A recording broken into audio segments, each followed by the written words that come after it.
నిన్న మా హోటల్లో థర్డ్ యానివర్సరీ చాలా కష్టపడ్డాం. అండ్ ఏ రోజు కూడా కాంప్రమైజ్ కాకుండా మంచి క్వాలిటీ ఫుడ్ ఇచ్చినాం. లైక్ ఎలా ఉంటుందంటే, చాలా నేనున్నప్పుడు ఇండియాలో ఉన్నప్పుడు ఒక్కడితో గొడవ అయింది, ఆల్మోస్ట్ కొట్టుకున్నాం. సో దాగచ్చి ఫస్ట్ అది ఇంకా బోని కాలేదు, చూస్తున్నాడు. వాడు ఆల్రెడీ నార్మల్గా తాగచ్చు. అప్పటికి ఓకే మనకు అక్కడ చెప్పిండు తిన్నారు. పోయేటప్పుడు 500 నోట్ ఇచ్చింది. నాకు ఇప్పుడే కౌంటర్ ఓపెన్ చేసినాను, చేంజ్ లేవు, తీసుకురా అంటే నాకు లేవు, నేను తర్వాత ఇస్తా. ఇప్పుడు పోతుండే డైరెక్ట్. అప్పుడు ఆడిపోతున్నా, నాకు బోని కాలేదు, ఏం కాలేదు, తర్వాత ఇస్తా అంటే ఊడుకుంటాడు.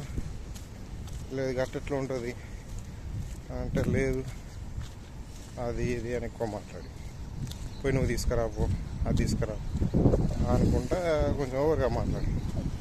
నాకు కస్టమర్లు వస్తారు, వాడు మాస్టర్ ఉన్నాడు, చేస్తాడు. నేను ఎవడు మరవడం అందియాలి, కౌంటర్లో కూడా ఉంటాడు ఉండి తీసుకొచ్చి అని నేనంటే ఇయ్యనయ్యా, ఏం చేసుకుంటా వేసుకోపో, ఎవరికి చెప్పుకుంటా చెప్పుకోపో. నాకు కోపం వచ్చింది. అన్న దొబ్బి తింటావు, మళ్ళా ఇవ్వకుండా పోతా అంటే వాళ్ళు వీటి నచ్చి ఏంది ఏమన్నారా ఉండమని నాకు రానసరికి మస్తు కోపం వచ్చింది. అట్లా గొడవ అయింది, కొట్టుకున్న స్టేజ్కి వచ్చింది. అండ్ ఇంకోసారి కూడా వేరే ఊరు వర్షం పడుతుంది, వర్షాకాలం లైక్ ఇప్పుడే కొంచెం రైనీ సీజన్లో బాగా కస్టమర్లు వచ్చారు. వాళ్ళు మొత్తం అక్కడనే ఫాస్ట్ ఫుడ్ కదా, మొత్తం దాని దగ్గరనే అందరూ రౌండ్ ఉన్నారు.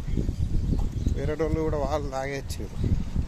వచ్చి ఆర్డర్ చెప్పిండు, కూడా కూర్చున్నాం వేడిగా.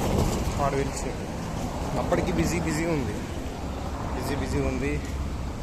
అరే ఏమైంది, ఇట్రా నువ్వు అంటాడు. ఏమైంది చెప్పు అంటే, లేదు ఇట్రా అంటాడు. ఇదేంది అని.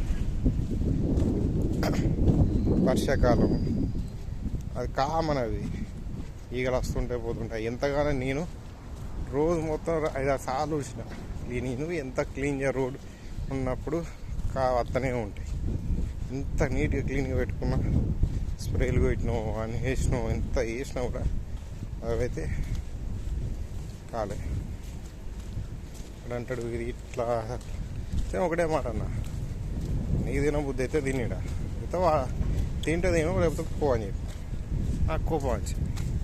వాడు నువ్వేంద్రా నన్ను పోయడానికి అది వాడు గొడవ. సో ఇన్ని కష్టాలు పడుకుంటూ ఇంత చేసుకున్నా కూడా, బెనిఫిట్ లేకుండా చేసినా కూడా ఇట్లా ఉంటుంది.